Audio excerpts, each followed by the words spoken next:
Bismillahirrahmanirrahim. Assalamualaikum warahmatullahi wabarakatuh.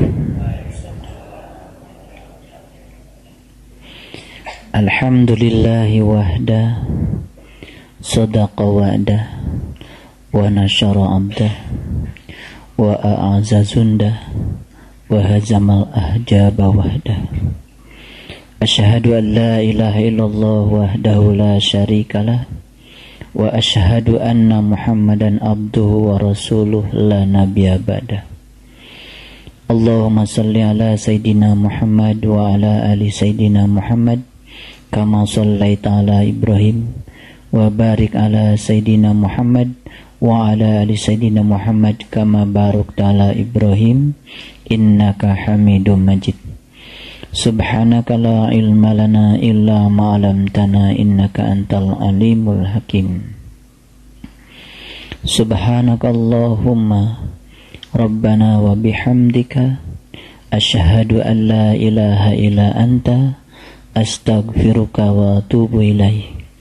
Astaghfirullahaladzim, astaghfirullahaladzim, astaghfirullahaladzim, allazi la ilaha illa huwal hayyul qayyum wa atubu ilaih min jami'il ma'asi wa zunub, la hawla wa la quwata illa billahil aliyyil azim. Allahumma alhimna rushdi wa a'idna min syarri nafsi. Allahumma aghnina bil ilmi wa zayyina bil hilmi wa akrimna bitaqwa wa zamilna bil afiyah. Allahumma anfa'na bima 'allamtana wa 'allimna ma yanfa'una wa zidna ilmana fiman. Wa sallallahu ala sayyidina Muhammadin wa ala alihi wa sahbihi wa barik wasallam. Mari kita sadari dengan sepenuh hati kita bahwa betapa tiada daya dan upaya kita di dalam kehidupan ini kecuali diberi kekuatan oleh Allah Subhanahu wa taala. Mari kita sadari bahwa malam ini, saat ini kita telah dihadirkan oleh Allah di tempat ini karena kasih-Nya yang luar biasa untuk kita. Oleh karenanya mari kita syukuri kenikmatan ini dengan membaca hamdalah.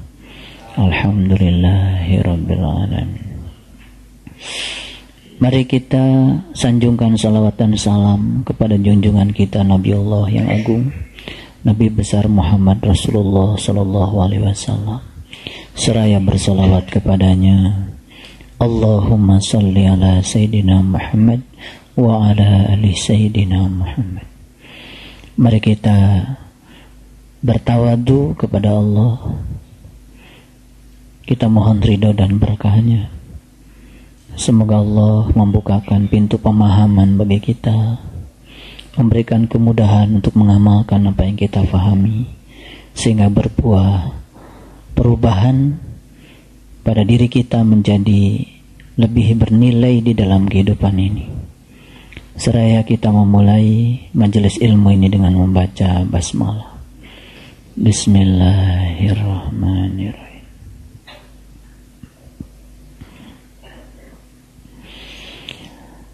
Pada malam yang mulia ini, saya akan mengajak kita untuk melakukan sebuah revolusi berpikir. Saya akan mengajukan beberapa pertanyaan sederhana, dan saya mohon semuanya menjawab pertanyaan-pertanyaan ini dengan kejujuran, sehingga nanti kita akan mendapatkan suatu hikmah yang besar, dan kita bisa berhasil melakukan sebuah loncatan pola pikir dari pola pikir yang biasa ke pola pikir yang luar biasa. Ini kaitannya dengan Quran surat Ibrahim ayat yang ke-10 dan selanjutnya. 3 pertanyaan mendasar yang harus dijawab pada permulaan kajian ini, yang pertama pertanyaannya, kapan saat yang paling penting? Kapan saat yang paling penting? Tidak usah melihat kiri kanan dan dijawab oleh diri sendiri. Kapan saat yang paling penting? Karena kita ngaji sudah cukup lama, jadi sudah saatnya saya memberikan ujian. Tapi tidak perlu dikumpulkan. Pertanyaan yang kedua, siapa yang paling penting? Tentu saja di dalam kehidupan ini. Ya. Jadi pertanyaan yang pertama tadi itu, kapan saat yang paling penting di dalam kehidupan kita masing-masing? Yang kedua pertanyaannya, siapa yang paling penting dalam kehidupan kita masing-masing? Dan pertanyaan yang ketiga adalah, apa yang harus kita lakukan yang paling penting di dalam kehidupan ini? Apa yang harus dilakukan yang paling penting di dalam kehidupan ini? Silakan semuanya menjawab. Boleh ditulis jawabannya atau boleh juga ditulis di dalam pikiran saja. Silakan jawabnya yang bagus, pakai hati. Sekali lagi, ini pertanyaan sederhana, tapi saya akan mengajak kita untuk melakukan sebuah loncatan berpikir dari hal yang biasa ke hal yang luar biasa. Ini ada kaitannya dengan ayat 10 Quran Surat Ibrahim yang akan kita kaji malam ini. Selanjutnya saya akan menjelaskan jawaban saya. Mohon maaf kalau agak beda dari yang lain, karena memang saya suka beda. Tapi insya Allah semua jawaban yang tadi akan terangkum dalam jawaban saya. Mungkin pernah naik Metro Mini, lalu ada tulisan, hari ini bayar, besok gratis. Pernah itu? Ya. Besok begitu naik lagi, hari ini bayar, besok gratis. Di saat lain naik lagi, hari ini bayar, besok gratis. Bayar terus kan? Oke. Karena gratis itu besok. Jadi maksud saya, oleh karena itu kalau saya ditanya kapan saat yang paling penting, jawabannya adalah saat ini. Makanya saat ini kalau dalam bahasa Inggris kan the present. Betul ya? Present itu apa artinya? Present. The present. Apa present? Present itu hadiah. Ya kan? Bukan. Bukan. Kalau kita lihat dalam bahasa Inggris, ya, betul, kita kan selama ini tahu the present tense, saat sedang berlangsung. Kalau past tense, itu sudah. Kalau future tense, yang akan datang. Tapi kalau kita lihat, present itu sebetulnya hadiah. Oleh karena itu, maka saat ini adalah hadiah. Kalau kita ingin tahu apa sih hadiah yang paling besar untuk kita, jawabannya adalah saat ini. Kenapa? Karena yang setelah berlalu itu tinggal sejarah. Tadi yang menjawab saat dimana saya akan, itu nanti akan tercapai belum? Belum tentu. Sebetulnya saat yang paling penting adalah saat ini. Ngerti? Belum ngerti juga. Sabar. Ini loncatan berpikir masalahnya. Kemudian kalau saya ditanya, siapa orang yang paling penting? Saya tanya orang kok. Siapa orang yang paling penting dalam kehidupan saya? Saya akan jawab, orang-orang yang sedang dekat dengan saya sekarang. Sebab saya tidak hidup di masa yang akan datang, saya juga tidak hidup di masa lalu. Saya sedang menghidupi hidup bersama dengan orang-orang yang ada di sini saat ini. Saya mau bahagia, saya mau sedih sekarang. Kalau saya mau sedih, udah kelahi aja kita semua di ruangan ini semua.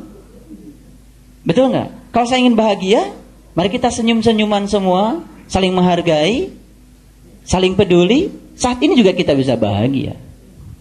Betul? Kalau saya ditanya, pertanyaan yang ketiga, apa yang harus saya lakukan yang paling penting dalam kehidupan saya? Tentu saja, saya harus peduli pada orang-orang yang sedang dekat dengan saya sekarang. Ada yang punya suami dan suaminya tidak ada di sini sekarang. Ada yang punya istri dan istrinya tidak sekarang di sini sekarang. Kalau ditanya siapa yang paling penting? Yang paling penting yang ada di sini sekarang. Karena kita sedang berbagi kehidupan dengan orang-orang yang ada di sini sekarang. Paham maksud saya? Oke. Begitu keluar dari tempat ini, ada yang naik mobil bertiga, ada yang naik Metro Mini bersepuluh. Tanya lagi pada diri kita, kapan saat yang paling penting? Jawabannya apa? Saat ini. Saat ini yang sudah berlainan dengan yang sekarang, tapi tetap saat ini. Betul. Siapa orang yang paling penting? Orang-orang yang sedang satu mobil dengan saya. Apa yang harus saya lakukan yang paling penting? Saya peduli kepada mereka dan melakukan yang terbaik untuk mereka. Besok jam 5 pagi bangun dari tidur. Tanya lagi diri kita, kapan saat yang paling penting? Sekarang. Siapa orang yang paling penting? Adalah orang-orang yang sedang dekat dengan saya sekarang. Apa yang harus saya lakukan yang paling penting? Melakukan sesuatu kepada orang-orang yang terdekat dengan saya sekarang. Munculkan pertanyaan ini setiap kapan saja, maka kita akan tahu bahwa saat di mana kita ada itu adalah saat yang paling penting. Akhirnya semua tempat menjadi penting. Semua saat menjadi penting. Betul? Dan semua orang yang sedang dekat dengan kita menjadi orang yang paling penting. Dan akhirnya semua kita akan melakukan hal yang penting dalam hidup kita, maka kita insya Allah akan menjadi orang yang penting. Ketika bangun dari tidur jam 12 malam, tanya diri kita, kapan saat yang paling penting? Sekarang. Ketika kita memunculkan pertanyaan ini setiap saat, kapan saat yang paling penting? Beranikah kita menyia-nyiakan waktu? Karena semua waktu menjadi waktu yang penting. Kemudian, siapa yang paling penting? Lagi sendiri, tidak ada siapa-siapa. Dapat tugas dari guru untuk melaksanakan nembah jati malam. Lakukan hal yang paling penting, karena saat itu kita harus melakukan pelayanan untuk diri kita sendiri, hal yang paling penting. Baik, sekali lagi saya bertanya, kapan saat yang paling penting? Jawabannya apa? Saat ini. Munculkan pertanyaan itu setiap saat, maka setiap saat menjadi penting. Saya tidak ingin pertanyaan ini dimunculkan di sini saja. Tapi keluar dari sini, lagi berdua, berjalan dengan siapa saja, munculkan pertanyaan ini. Kapan saat yang paling penting? Sekarang. Sebab kita sedang menghidupi kehidupan saat itu. Yang akan datang, belum tentu kita bisa sampai ke sana. Yang telah berlalu, itu juga tinggal sejarah. Maka sesungguhnya, itulah janji Allah, itulah sumpahnya Allah. Maka Allah bersumpah, demi waktu, sesungguhnya manusia itu berada dalam kerugian. Siapa yang rugi? Orang-orang yang tidak pernah mengetahui bahwa saat itu adalah saat yang paling penting. Apakah jawaban yang tadi terangkum di dalam jawaban itu? Terangkum. Saat dimana ayahanda sedang menemuinya. Itu saat yang paling penting. Kapan itu terjadi? Saat ini. Saat ini yang lain. Betul? Jadi saat ini. Jadikan semua adalah saat ini. Makanya ilmu yang ada di Metro Mini itu luar biasa. Hari ini bayar, besok gratis. Begitu baca lagi, hari ini bayar, besok gratis. Kapan kita gratis? Karena akhirnya semuanya bayar. Ya. Makanya supir Metro Mini itu kan bakal duluan masuk surga. Karena telah begitu dia nyetir, itu membuat orang semuanya istighfar. Kemudian baca kalimat thayyibah gitu kan. Mungkin la ilaha illallah, mungkin subhanallah. Ya. Beda kalau supir BMW. Malah tidur kan penumpangnya. Ya. Iya. Makanya kalau ingin banyak istighfar itu naik Metro Mini. Astagfirullah. Ya kan? Banyak ngerem. Subhanallah. Baik, saya akan teruskan. Jadi sebetulnya tujuan saya memunculkan pertanyaan ini untuk membuat agar setiap saat menjadi penting. Kapanpun kita bersama siapa, dia menjadi orang yang paling penting. Kapanpun, dimanapun, dengan siapapun, kita akan selalu melakukan tindakan yang paling penting untuk mereka. Memberikan pelayanan, kemudian kita memberikan senyum, membahagiakan mereka, di situ letaknya kebahagiaan. Sampai di sini bisa memahami. Baik. Bagaimana supaya kita setiap saat itu bisa menjawab 3 pertanyaan tadi? Kapan saat yang paling penting? Siapa yang paling penting? Dan apa yang harus kita lakukan yang paling penting? Maka setidak-tidaknya kita harus punya 4 bekalnya. Bekal yang pertama adalah, atau boleh dikatakan bukan bekal ya, tapi kalau seseorang itu selalu memunculkan 3 pertanyaan penting di dalam dirinya, maka akan muncul yang pertama adalah selalu merasa berkecukupan setiap saat. Baik, saya mau tanya sekarang, ada yang suka masuk angin? Ada. Kapan terjadi itu? Kalau perutnya kosong, salah siapa itu? Masuk anginnya sekali, 2 kali, 10 kali, 100 kali. Oh, berarti perut kosongnya sering ya? Nggak apa-apa. Memang kita kan suka begitu, ya, melakukan hal yang salah berulang-ulang. Tapi intinya bukan itu. Ketika cuaca buruk, mungkin saja ada orang punya tubuh sangat terpengaruh oleh cuaca buruk. Karena ketahanan tubuhnya tidak kuat. Betul nggak? Ketika ketahanan tubuhnya tidak kuat, maka dia menjadi rentan terhadap penyakit. Kenapa ketahanan tubuhnya tidak kuat? Karena dia tidak bisa menjaga ketahanan tubuh. Salah satunya tadi, sering perut kosong. Ya kan? Atau mungkin makan sih makan, tapi nggak disiplin. Ya kan? Tidak pernah memperhatikan keseimbangan gizi, ya kan? Dan lain-lain, tentu saja banyak hal. Tapi intinya, ketika tubuh kita rentan terhadap penyakit, daya tahan tubuh kita itu menjadi sangat buruk ketika cuaca buruk, maka dengan sendirinya cuaca buruk menjadi sangat mudah berpengaruh terhadap kesehatan kita. Bagaimana caranya supaya cuaca di luar kita yang buruk tidak berpengaruh pada kesehatan tubuh kita? Satu-satunya cara adalah meningkatkan ketahanan tubuh kita. Paham? Oke. Cuaca buruk saya umpamakan saja kehidupan. Di luar kita itu tidak selalu baik kehidupan. Tidak selalu positif kehidupan. Tidak selalu menyenangkan kehidupan. Dan tidak selalu kehidupan itu memberikan apa yang kita ingin. Lalu ketika kita mendapat yang tidak kita ingin, anggap saja di luar diri kita sedang ada cuaca buruk. Di dalam diri kita ada yang bernama jiwa. yang jiwanya ringkih, gampang masuk angin. Otomatis ketika di luar dirinya ada sesuatu yang buruk, dalam tanda kutip yang ada di pikiran dia saja buruk. Sebetulnya baik buruk itu tidak pernah ada di semesta ini. Yang ada adalah peristiwa.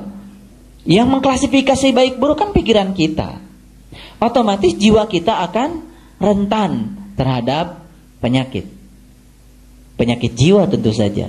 Betul? Oke. Maka tugas kita adalah mengelola baik dan buruk itu secara harmoni. Coba perhatikan lampu ini. Nyala nggak lampu? Kenapa nyala? Ada setrum. Kenapa setrumnya bisa ada? Ada generatornya. Generator itu menghasilkan positif dan negatif. Betul? Sama seperti baterai. Ada positifnya, ada negatifnya. Kalau baterai positif saja, nyala nggak lampu? Kalau baterai negatif saja, nyala nggak lampu?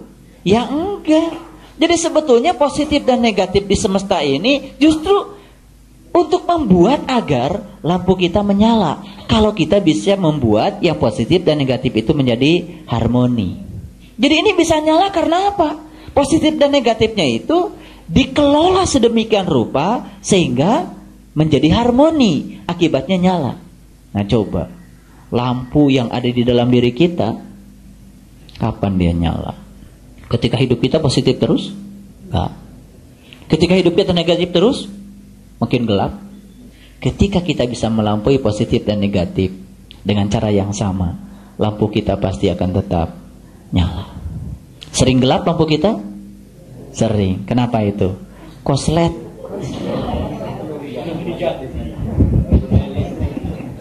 Koslet. Negatif doang gitu ya. Nah, jadi makanya itu. Jadi sebetulnya kita itu tidak perlu kaget kalau dalam hidup ada positif dan ada negatif. Sebab itu bisa membuat lampu kita menjadi nyala. Sabar kita itu bisa menjadi naik kalau ada ujian. Kekuatan kita menjadi kuat kalau ada ujian. Jadi sebetulnya itu untuk menaikkan tegangan kita. Kalau tegangannya tinggi kan lampu nyalanya juga jadi bagus. Betul nggak? Jadi perlu sebetulnya kita itu melihat kehidupan itu dua-duanya, positif dan negatif. Tapi tugas kita adalah mengharmonikan agar positif negatif itu menjadi serasi, sehingga lampu kita nyala. Nah, saya ingin menyampaikan selamat yang lampunya semakin hari semakin nyala. Walaupun ujiannya juga semakin luar biasa. Itu sudah tegangan tinggi itu. Ada yang begitu di sini? Saya kira ada. Saya ingin menyampaikan selamat. Saya bisa lihat yang lampunya sudah nyala itu kelihatan. Senyumnya juga nyala. Kelihatan. Ketawanya juga bahagia, ikhlas. Ya, tidak 2 cm kiri 2 cm kanan. Pokoknya apa adanya. Ikhlas. Nah, ketika kita itu bisa memunculkan 3 pertanyaan penting setiap saat, maka yang pertama yang akan kita dapat adalah kita akan merasa berkecukupan setiap saat. Kapan nih kita bisa merasa berkecukupan? Ketika tidak punya lagi keinginan untuk lebih dari yang lain. Ketika kita masih merasa saya ingin lebih dari tetangga saya. Saya ingin lebih dari teman sekantor saya. Saya ingin lebih dari komunitas saya. Perasaan lebih itu sesungguhnya sering menyiksa kita. Sehingga kita sering bekerja dan bersaing untuk menjadi yang lebih dari yang lain. Sebenarnya ketika perasaan lebih itu kita pelihara, kita sedang meniadakan perasaan berkecukupan. Dan itu sesungguhnya nafsu. Tak terasa. Ketika kita merasa ingin lebih, ya, dalam segala hal, termasuk juga yang bersifat spiritual, ada ingin lebih dari yang lain. Tapi lebihnya itu berdasarkan hawa nafsu, supaya dirinya itu menjadi lebih dari yang lain. Itu sebetulnya tidak bersyukur juga. Masih belum merasa berkecukupan. Oke? Yang kedua, ketika kita mampu memunculkan 3 pertanyaan yang tadi setiap saat, maka akan muncul yang kedua. Apa itu? kita akan lebih cerdas lagi mengelola apa yang disebut dengan harapan. Saya mau tanya, punya harapan? Punya keinginan? Nah, saya kasih tahu. Ketika kita punya keinginan, lalu kita memaksa agar keinginan menjadi kenyataan, sebetulnya kita sedang membuat kita menderita. Dan itulah sesungguhnya penderitaan hidup. Karena kita sering memaksakan agar keinginan menjadi kenyataan. Maka saya kasih tahu ilmunya. Keinginan dan harapan itu hanya sebatas energi awal saja, agar kita memulai saat ini juga. Ngerti maksud saya? Sebagai energi awal agar kita memulainya saat ini juga. Harapan, target, keinginan tidak usah dipikirkan bagaimana mencapainya, tapi memulai saja saat ini juga. Justru ketika tidak memikirkan untuk mencapainya, maka kita akan begitu mudah mencapainya. Dan kita tidak banyak menyia-nyiakan waktu. Baik, saya kasih contoh. Ini barangkali sering saya katakan di sini. Tengoklah jarum jam yang kurus itu. Jarum jam. Yang kurus, kecil. Kemudian suatu saat jarum jam itu ditanya sama pemilik jam. Jarum jam, mau nggak kau berdetak 86.400 kali dalam sehari? Jarum jamnya ini pernah belajar matematika. 86.400 itu banyak atau sedikit? Banyak. Lalu jarum jam mengatakan, gak sanggup dong.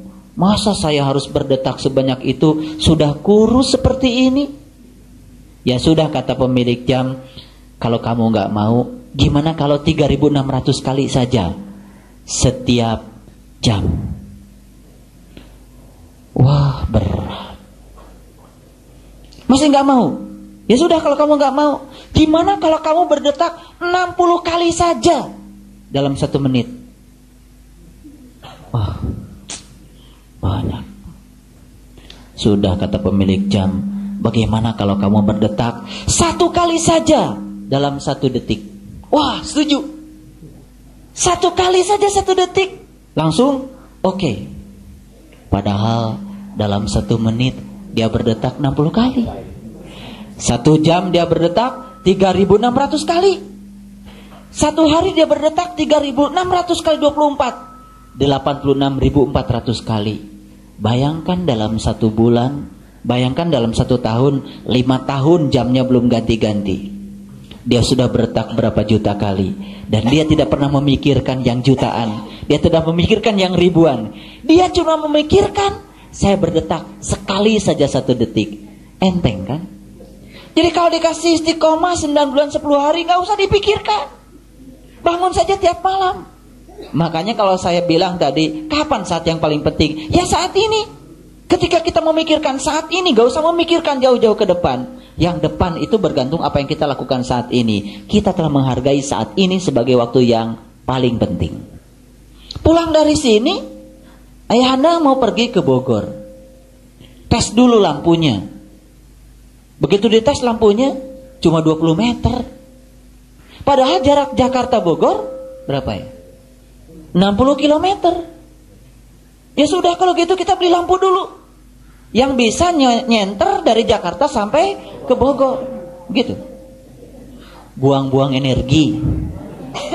Nanti akinya juga bukan 12 volt. Harus 120.000 volt. Ngerti nggak? Biarkan saja 20 meter. Kan mobilnya jalan. 20 meter begitunya, 20 meter juga. Jalan lagi 20 meter juga. Gak usah mikirkan bagaimana kita bisa melihat Bogor dari sini. Ntar juga kelihatan. Ini maksud saya. Nah, kita itu sering memberatkan hati, memikirkan hari esok yang enggak-enggak, tapi enggak ngejalanin sepenuh hati apa yang saat ini. Makanya kalau ditanya kapan saat yang paling penting? Saat ini. Fokus pada apa yang ada saat ini. Lakukan yang terbaik saat ini. Di depan itu bergantung apa yang dilakukan saat ini. Saya katakan ini adalah revolusi berpikir. Karena kita selama ini sering menjadi berat menghadapi hidup karena kita terlalu memikirkan hari esok yang enggak. Kadang-kadang lihat anak-anak kecil-kecil, ada yang katakan sama saya, aduh Pak, kalau saya mati besok anak saya masih kecil. Nah, itu sama dengan harus punya lampu yang bisa nyenter dari Jakarta ke Bogor. Ya kalau kamu mau mati ya mati aja. Lah itu soal anak apa ya? Allah kasih mati berarti sudah itu yang terbaik bagi dia. Nanti ada jalannya. Pasti akan diberi jalan oleh Allah. Banyak juga di antara kita ya yang sudah tinggalkan ibu bapaknya sejak kecil mati, hidup juga sampai sekarang. Betul nggak? Jadi maksud saya, kenapa kita tidak fokus pada saat ini saja, bersama dengan orang-orang yang sedang ada dekat dengan kita saat ini, dan lakukan yang terbaik pada mereka. Sesungguhnya kita sedang hidup tidak bersama siapa-siapa, tapi sedang hidup bersama dengan orang-orang yang sedang dekat dengan kita. Maka semua orang yang ada di ruangan ini adalah orang-orang yang paling penting bagi saya saat ini. Nanti saya pindah ruang kemana? Mereka yang paling penting bagi saya. Tadi saya habis ceramah di Fatmawati. Mereka adalah orang-orang yang paling penting bagi saya. Dan pertanyaan ini tidak boleh berhenti. Harus berulang-ulang. Dimanapun, kapanpun, munculkan pertanyaan ini. Karena ini adalah pertanyaan yang paling penting. Oke. Jadi yang kedua, apa tadi? Kita akan lebih cerdas dalam mengelola harapan. Harapan hanya dibatasi sebatas sumber energi awal agar kita memulainya saat ini. Harapan bukan untuk dicapai, tapi agar kita memulainya saat ini. Akan tercapai? Akan tercapai tanpa kita memikirkannya. Begitu lihat Quran, 6.666 ayat. Gak pernah baca? Bukan lagi.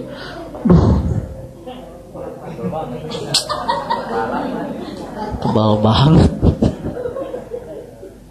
Ini simulasi saja bahwa kita memang suka seperti itu. Tapi datang saja ngaji ke Muda Parsi seminggu sekali. 2 ayat, Ar-Ra'd selesai. 2 ayat, Ibrahim selesai. Nanti begitu sudah lama terkejut, ngaji cuma seminggu sekali, kok udah selesai 30 juz. Rasul itu mengatakan, kebaikan yang sedikit dilakukan terus menerus. Itulah yang bernama kebaikan. Tapi kalau kita melakukan kebaikan yang banyak tapi cuma sekali, sesungguhnya itu bukan kebaikan. Itu adalah hawa nafsu. Ternyata semuanya menjadi enteng kalau kita hidup di saat ini saja. Fokus pada saat ini, dan ternyata ini adalah revolusi berpikir. Kalau semua kita sukses memunculkan 3 pertanyaan penting tadi setiap saat, maka kita akan selalu menghargai orang lain. Tidak mungkin kita berbuat anarkis, tidak mungkin menyakiti orang lain, karena mereka adalah orang-orang yang paling penting. Bagaimana Pak, ketika saya berada dalam sebuah situasi di mana orang lain menyakiti kita? Harap tahu bahwa sesungguhnya ketika orang lain menyakiti kita, sesungguhnya mereka pun sedang menjadi orang-orang penting. Karena mereka sedang menghidupi hidup bersama kita. Dan saat itu, sesakit apapun, itu adalah saat yang paling penting. Oleh karena itu, terhadap mereka yang menyakiti kita, lakukan tindakan yang paling penting. Peduli pada mereka, sayangi mereka. Sesakit apapun tindakan mereka pada kita, maka kita akan menjadi orang yang penting. Paham maksud saya? Kalau memunculkan pertanyaan itu di saat situasi seperti ini, itu biasa. Tapi ketika kita memunculkan pertanyaan itu dalam situasi yang sangat sulit, dan kita tetap seperti saat ini, sebetulnya kita telah mengalami sebuah loncatan spiritual. Jadi ketika nanti mungkin saja di rumah kita, di mana saja, di tempat kita bekerja, tiba-tiba situasi seperti tidak yang kita inginkan. Munculkan pertanyaan itu. Ya Allah, inilah saat yang paling penting. Dan mereka semua orang-orang yang kelihatan seperti menjengkelkan dari hawa nafsu kita, mereka adalah orang-orang yang paling penting. Karena mereka sedang membuat saya menjadi besar. Mereka sedang membuat saya menjadi kuat. Dan mereka sedang membuat saya menjadi lebih baik. Maka lakukanlah tindakan yang paling penting untuk mereka. Menyayangi mereka sesulit apapun. Dan ketika latihan ini sukses, maka di situ kita akan mengalami sebuah loncatan spiritual. Dalam sesaat kita akan menjadi yang luar biasa dari yang biasa. Yang ketiga, ketika kita mampu memunculkan 3 pertanyaan yang tadi, maka kita akan mendapatkan yang ketiga. Apa itu yang ketiga? Saya kasih tahu. Yang ketiga, bahagia itu ada dalam perjalanan. Mengerti? Bahagia itu ada dalam perjalanan. Anggap saja hidup kita itu seperti kita berdharma wisata. Kita mau pergi ke Anyer. Tidak usah nunggu sampai Anyer kita bahagia. Ada makanan, makan. Bisa nyanyi, nyanyi. Yang bisa sedikit lelucon. Kalau leluconnya membuat orang lain menjadi segar dan tidak ngantuk, tidak masalah. Karena bahagia dalam perjalanan. Nah, selama ini kita selalu berangan-angan, nanti kalau rumah saya sudah jadi, saya pasti tenang. Kenapa kita tidak bahagia saat rumah belum jadi? Bersama dengan orang-orang yang sedang ngaduk, bersama dengan orang-orang yang sedang nembok, kita bisa berbagi dengan mereka. Kenapa tidak itu? Kita itu sering membatasi bahagia. Karena apa? Karena bahagia itu kalau saya umpamakan seperti lampu. Ada saklarnya. Lampu ini mau nyala atau mau padam tergantung saklarnya. Betul nggak? Betul nggak? Saklarnya di-on-kan, lampunya nyala. Saklarnya di-off-kan, lampunya padam. Itu artinya apa? Bahagia dan sedih itu sebetulnya pilihan kita. Nah, kenapa kita sering sedih? Karena saklarnya itu nggak jelas ditaruh di mana. Kenapa ibu sedih? Habis dia pak, dia marah-marah sama saya. Nah, saklar kita ada pada siapa? Pada dia. Kita sering memaksa orang lain agar seperti yang kita pikir. Kesalahan besar. Sekarang saya akan mengajak semua, malam ini juga, saklar bahagia pindahkan dalam diri kita. Yang lebih repot lagi, saklarnya itu nggak jelas naruhnya di mana. Ada yang saklarnya dibawa orang. Saklar saya ditaruh di suami saya, Pak. Suaminya kemana? Entah kemana. Akhirnya nunggu suami datang untuk bahagia. Ya Allah, nggak cerdas itu. Udah saja nggak ada nyanyi-nyanyi gitu. Iya kan, karaokean, itu kan baca Quran. Subhanallah. Jadi kuncinya bahagia itu saklarnya harus diletakkan di mana?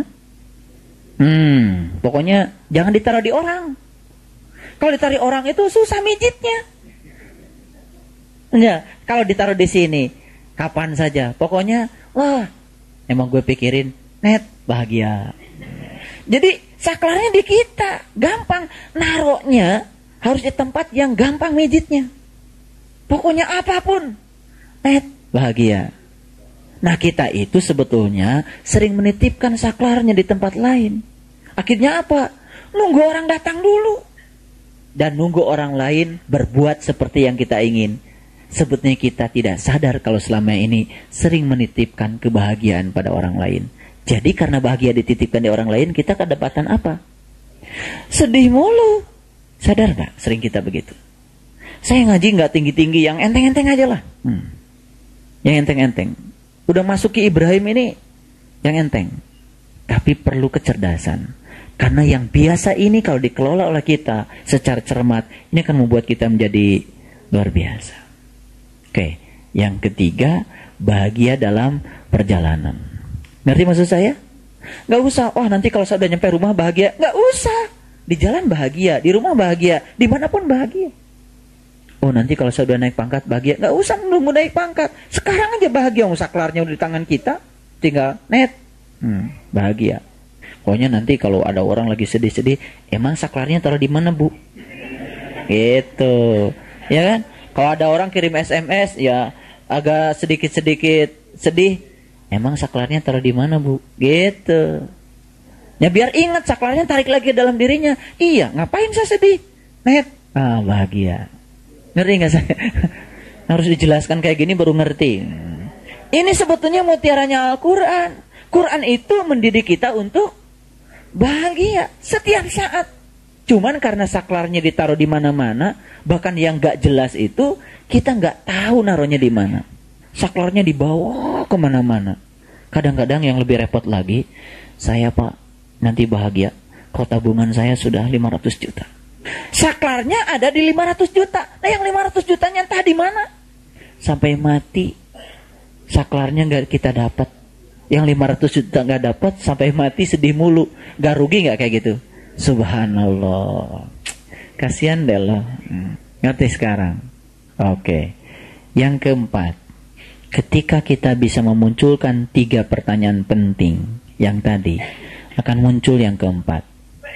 Kita akan sangat peduli untuk membagi kebahagiaan pada orang-orang yang memerlukan kita. Coba bayangkan kalau setiap saat kita selalu mengerti kalau mereka adalah orang-orang yang penting saat itu bagi kita, maka kita akan selalu melakukan tindakan yang penting untuk mereka. Setuju? Kecil-kecilan sekarang di sini.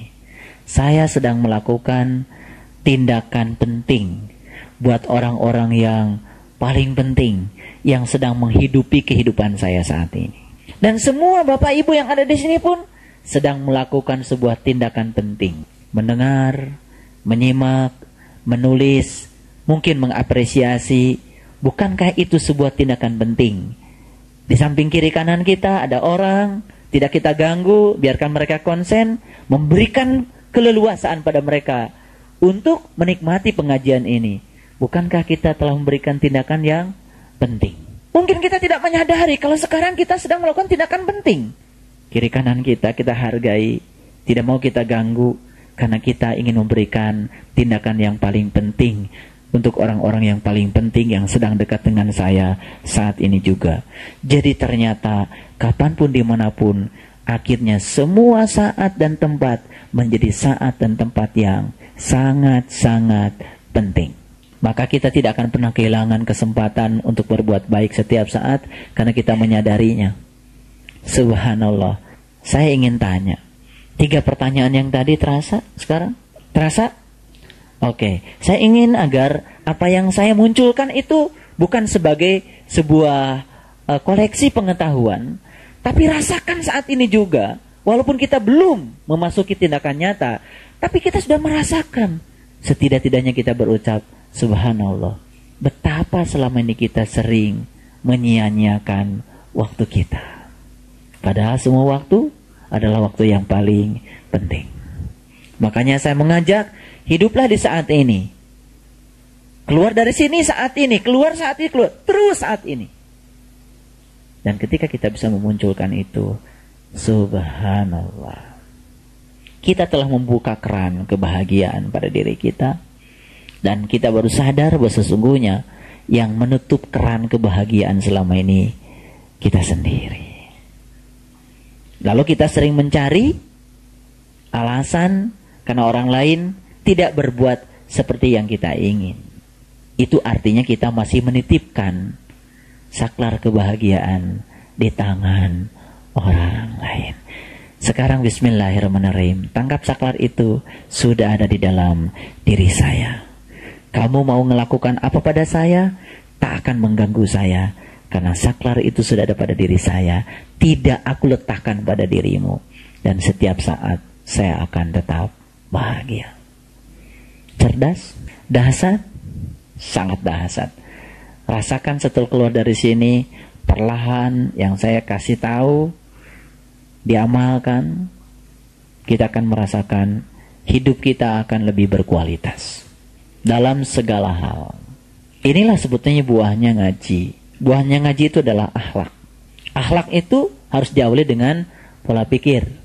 Kalau kita mikirnya sudah benar, maka tindakan kita juga akan benar. Inilah bekal yang harus dimunculkan ya kepada kita setiap saat.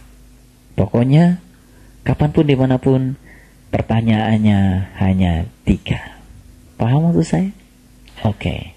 Sekarang mari kita lihat Quran surat Ibrahim ayat yang ke-10. Itu pemanasannya sudah 1 jam. Berkata Rasul-Rasul mereka, qalat rusuluhum, apakah ada keraguan-raguan terhadap Allah, pencipta langit dan bumi? Dia menyeru kamu untuk memberi ampunan kepadamu dari dosa-dosamu dan menangguhkan ya siksamu sampai masa yang ditentukan. Jadi seorang utusan Allah itu peran utamanya tiada lain adalah membebaskan segala keraguan-raguan yang sering menyelimuti kita. Sebetulnya wujud keraguan-raguan itu diantaranya adalah yang 4 tadi. Itu sebagai perwujudan keraguan-raguan juga. Kita sering merasa tidak berkecukupan. Sebetulnya itu adalah keraguan terhadap apa yang Allah takdirkan untuk kita. Kita tidak percaya kalau apa yang sedang kita alami saat ini, itulah kadar kita.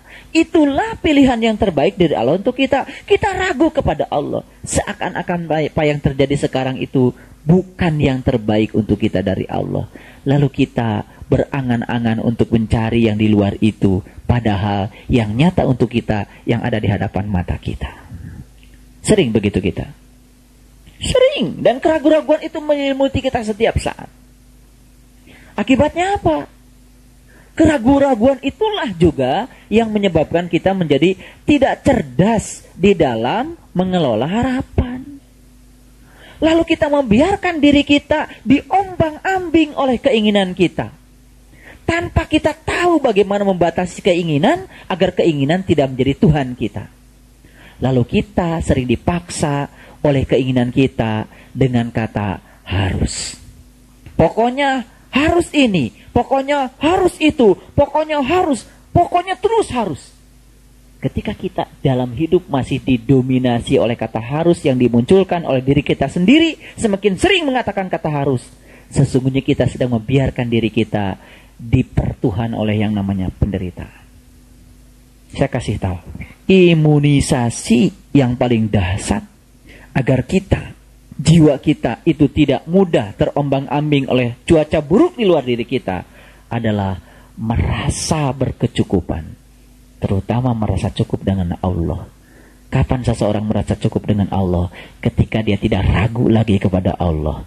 Dia yakin apapun yang terjadi, itulah bagianku dari Allah. Itulah kasih Allah yang luar biasa untukku. Jangan menganggap kesulitan itu sebagai penderitaan. Karena kesulitan adalah kasih Allah. Dan jangan menganggap kesenangan itu adalah merupakan suatu kebahagiaan. Karena bisa jadi kesenangan itu adalah Allah sedang menguji kita. Banyak orang yang sukses diuji dengan kesulitan. Tapi banyak orang yang gagal diuji dengan kesenangan. Kenapa kita masih memilah dalam hidup ini? Kalau kita bandingkan diri kita dengan tetangga kita, kita bandingkan ekonomi kita dengan ekonomi orang lain, tidak perlu. Jadilah diri kita sendiri. Karena itu yang terbaik bagi kita. Maka kuncinya adalah merasa berkecukupan dengan menghilangkan segala keraguan-raguan yang ada pada diri kita. Mulai sekarang, hilangkan semua keraguan pada Allah. Dan yakin apa yang terjadi pada diri kita saat ini adalah pilihannya yang terbaik untuk kita. Saat ini juga kita akan merasa berkecukupan. Tidak sukses dengan cara seperti itu, munculkan 3 pertanyaan penting tadi. Setiap saat.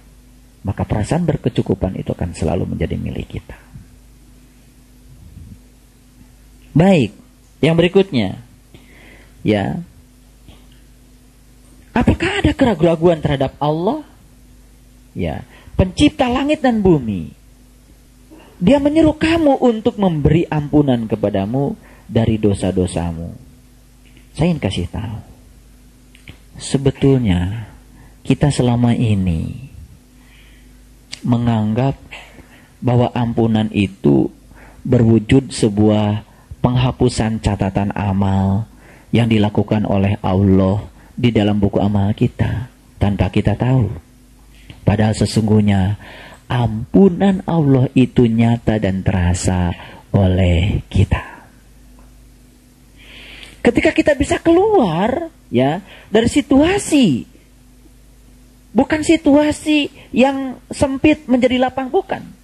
Kelapangan itu bukan di luar diri kita, tapi di dalam diri kita. Ketika kita bisa merasakan sebuah rasa yang lebih damai, lebih nyaman, bahkan mungkin kita belum bisa keluar secara physically dari satu situasi kepada situasi yang lain, sebetulnya ampunan Allah di situ sudah mulai hadir.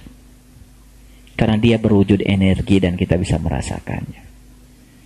Makanya bersyukurlah ketika kita merasakan, alhamdulillah, saya merasakan kok lebih enteng. Karena sekarang manusia itu sedang berhijrah kebanyakan dari satu kegelapan kepada kegelapan yang lain. Sangat sedikit manusia yang hijrah dari kegelapan kepada yang terang benderang. Sebab untuk hijrah dari situ diperlukan pengorbanan. Makanya kita saksikan di mana-mana yang ada adalah kebencian, kemarahan, iri hati, bahkan banyak orang ya hanya untuk ya mengukuhkan ego keyakinannya. Lalu dia merasa berhak untuk menjustifikasi keyakinan orang lain. Dan dia seperti berhak untuk menyakiti siapapun karena dia merasa sebagai yang terbaik untuk dirinya dari Allah. Dan itu adalah suatu kesombongan. Jadi ketika kelembutan sudah mulai datang, itu sebetulnya ampunan sudah datang. Ketika kebijaksanaan sudah mulai datang, kearifan sudah mulai datang, itu artinya keampunan sudah mulai datang. Subhanallah. Sebetulnya taubat yang sesungguhnya itu adalah ketika kita betul-betul kembali kepadanya. Bukan nangis, bukan apa, tapi betul-betul kembali sebagaimana kita adanya saat dimana kita belum dilahirkan ke sini. Makanya taubat yang sebenarnya adalah saat dimana kita menyatukan diri kita dengan Dia. Itulah taubat. Subhanallah. Sekali lagi saya ingin menyampaikan selamat bahwa kita telah dipilih oleh Allah untuk mendapatkan ini. Mudah-mudahan kita bisa menjadi orang-orang yang amanah. Baik, kita teruskan. Mereka berkata, siapa mereka di sini? Ini kan surat Ibrahim itu lebih banyak percakapan antara ya Rasul dengan orang-orang yang anti Rasul, yang menentang. Mereka dihadirkan memang untuk membuat sang Rasul menjadi besar. Seperti negatif dan positif. Jadi kehebatan Nabi Muhammad di situ, mampu mengharmonikan negatif dan positif menjadi cahaya. Jadi tugas kita adalah mengharmonikan positif dan negatif menjadi cahaya. Tuh. Ya. Jadi kalau Pak, saya gelap terus, nah itu belum harmoni positif dan negatifnya. Baik, kita teruskan. Ya, kamu tidak lain hanyalah manusia seperti kami juga. Kamu menghendaki untuk menghalang-halangi kami dari apa yang selalu disembah nenek moyang kami. Karena itu datangkanlah kepada kami bukti yang nyata. Jadi sebetulnya kesulitan manusia sekarang ini adalah keluar dari persepsi dan literatur masa lalunya. Kita belajar agama, mohon maaf, kebanyakan bukan dari kitab suci. Kita belajar agama kebanyakan dari literatur yang ada, yang sudah menjadi pola pikir masyarakat kebanyakan. Jadi ketika saya mengajarkan amal soleh itu apa, menurut Quran, sulit kita menerimanya. Karena kita sudah diajarin yang namanya amal soleh itu sebagaimana yang kita persepsikan selama ini. Jadi di Quran ada kata-kata, "Waman kana yarju liqa'a rabbihim falyamal amalan solihan." Barang siapa yang ingin jumpa dengan Tuhannya, lakukan amal soleh. Sulit menerima itu. Sulit menerima itu. Padahal itu statement yang sangat jujur. Tapi karena kita dibelenggu oleh pengertian amal soleh sebagaimana yang berkembang di masyarakat pada umumnya. Itu turun-temurun dilahirkan oleh nenek moyang kita. Lalu ketika ada revolusi pemikiran, nah orang yang melakukan revolusi itu dianggap sedang melakukan upaya menghalang-halangi apa yang diajarkan oleh nenek moyang kita. Lalu apa yang terjadi? Dan kita lakukan, wah ini penistaan, ini adalah penodaan. Sangat relatif. Penistaan kata siapa? Penodaan kata siapa? Nah Allah itu tidak pernah ya merasa dinistakan dan merasa dinodai. Allah itu maha segalanya. Semua orang beriman tidak akan mengubah kemuliaan Allah. Semua orang kafir juga tidak akan mengurangi kemuliaan Allah. Sebetulnya apa yang kita lakukan itu untuk diri kita sendiri. Itu sebabnya spiritual itu sangat individual. Makanya kita tidak berhak untuk memaksakan keyakinan kita pada orang lain. Dan kita juga tidak berhak orang lain agar mengakui keyakinan kita. Lana a'maluna walakum a'malukum. Sendiri-sendiri. Jadi sebetulnya kita ini sekarang sedang melihat ya produk dari proses pendidikan agama. Saya tidak mau menjustifikasi pendidikan agama selama ini prosesnya seperti apa. Lihat saja hasilnya. Hasilnya adalah kita menyaksikan begitu melihat manusia yang rentan terhadap situasi yang di luar dirinya. Manusia yang mudah marah, manusia yang mudah bertindak anarkis, itu produk. Dan kita harus jujur sebetulnya produk itu dihasilkan dalam suatu proses. Jadi kalau produknya seperti itu, pertanyaan besar. Proses yang selama ini dijalani seperti apa? Itulah barangkali tugas kita semuanya. Kita tidak cukup ya menafkahi diri kita dengan apa yang kita dapat. Itu juga mesti egois. Ada tugas baru bagi kita. Bagaimana kita menjadi hidup? Maka kita harus mampu memberi kepada orang lain agar kita bisa hidup. Makanya tugas dakwah tidak hanya ada di tangan saya. Semua kita harus mendakwahkan dengan kapasitas kita masing-masing. Ada yang mendakwahkan dengan sabar yang luar biasa. Ada yang mendakwahkan dengan ikhlas yang luar biasa. Ada yang mendakwahkan dengan harta yang punya. Silakan kita memilih cara dakwah kita masing-masing. Intinya adalah bagaimana kita menjadi bernilai bagi orang lain. Menjadi para utusan Tuhan. Menjadi kepanjangan tangan Tuhan. Biarpun orang lain mengejek seperti itu. Kamu kan hanya manusia biasa seperti saya. Lalu kita mau mencari manusia yang seperti apa dalam hidup ini? Yang sakti, yang bisa berjalan di atas air, yang bisa terbang seperti burung. Kalau yang terbang seperti burung, ya burung. Yang bisa berjalan di air, ya ikan. Manusia bukan ikan, bukan burung. Nah, makanya saya pernah katakan di tempat ini, kalau ingin sempurna hidup, belajarlah untuk menjadi apa adanya. Burung menjadi sangat berguna kalau dia memerankan diri sebagai burung. Anjing menjadi sempurna perannya kalau dia memerankan diri sebagai anjing. Mulia. Itulah tasbihnya dia. Tasbihnya dia menggonggong tasbihnya. Kucing menjadi kucing ketika memerankan diri sebagai kucing. Yang celaka, manusia memerankan diri sebagai kucing, sebagai anjing. Akibatnya apa? Manusia tidak menjadi manusia. Ketika manusia tidak memerankan diri menjadi manusia, disitulah manusia akan turun kemuliaannya di hadapan Allah. Itu yang disebut dengan ulaika kal an'am. Nah, makanya tugas kita adalah menemukan peran kita. Ya. Jadi jangan kecil hati dengan peran kita.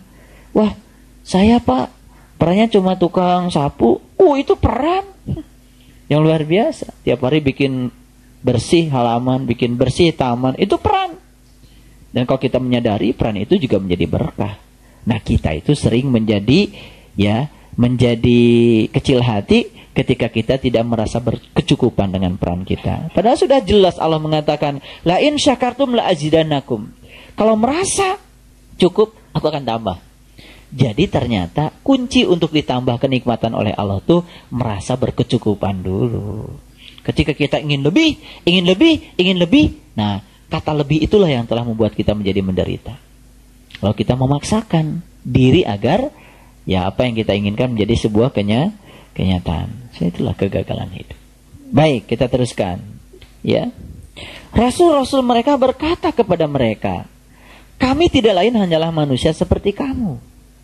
Akan tetapi Allah memberi karunia kepada siapa yang Dia kehendaki di antara hamba-hambanya. Dan tidak patut bagi kami mendatangkan suatu bukti kepada kamu, melainkan dengan izin Allah. Dan hanya kepada Allah sajalah hendaknya orang-orang mukmin bertawakal. Tempo hari saya pernah mengajarkan 10 atau berapa? 10 tips untuk membuat kita menjadi lentur. Ya, untuk menjadi orang yang bertawakal.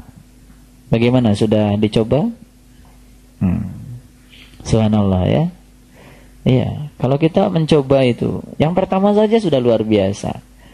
Ya. Selalu membuat gelas kita kosong. Kalau gelasnya kosong terus itu jadi kaya.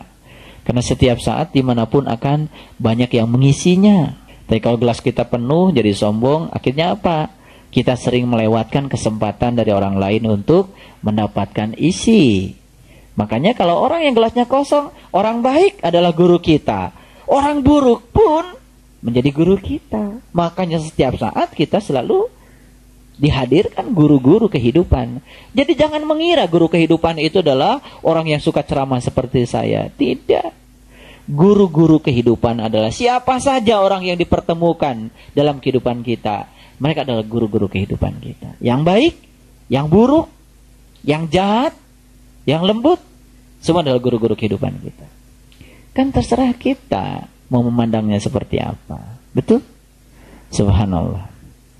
Nah, jadi ya biasanya ya orang-orang yang masih tertutup penglihatan kolbunya itu ya melihat sesuatu itu dahsyatnya itu dari sisi lahirnya saja. Padahal sebenarnya kedahsyatan itu akan terjadi kalau kita membuka sisi lahirnya. Di balik yang lahir itu adalah kedahsyatan. Seperti yang saya katakan tadi. Ya.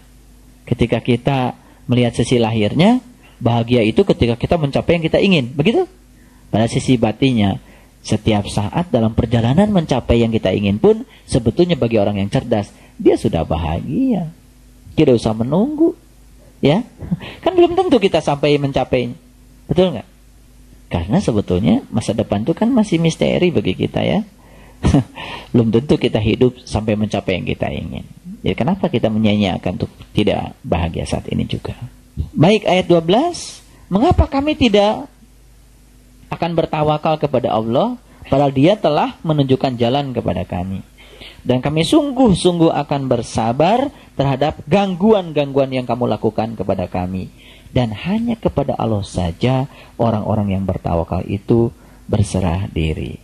Jadi dari ayat 10 sampai ayat 12 itu adalah bagaimana Allah mengajarkan kita bersikap di dalam hidup untuk bisa tetap damai di dalam menerima gangguan-gangguan dari siapapun. Karena sesungguhnya gangguan itu adalah pupuk bagi kita untuk membuat kita menjadi besar.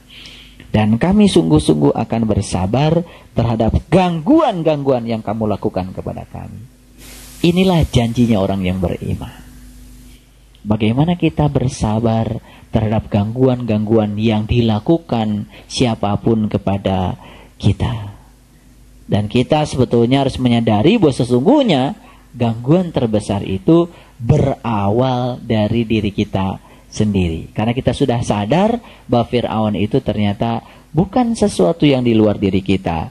Bukan sekedar sosok manusia dalam sejarah, tapi Fir'aun itu adalah keinginan-keinginan kita yang sering menggeser kita dari sisi kanan ke sisi kiri. Sesungguhnya itulah perwujudan Fir'aun juga bagi kita. Nah, bagaimana kita tetap bersabar, terutama melawan ya hal-hal buruk yang ada di dalam diri kita, sehingga kita tetap istiqomah di dalam menjalani kehidupan ini dan bertawakal dan berserah diri kepada Allah saja. Baik, 3 pertanyaan penting. Yang pertama, kapan saat yang paling penting? Yang kedua, siapa orang yang paling penting? Dan yang ketiga, apa yang harus dilakukan yang paling penting dalam hidup ini? Lakukan semua itu setiap saat. maka kita akan menjadi orang yang penting dimanapun, dan setiap orang juga merasa dihargai oleh kehadiran kita. Maka kita akan menjadi orang yang ada dan ada, bukan menjadi orang yang ada tapi tiada. Insya Allah hidup kita akan menjadi bernilai. Shadaqallahul Azim. Assalamualaikum warahmatullahi wabarakatuh.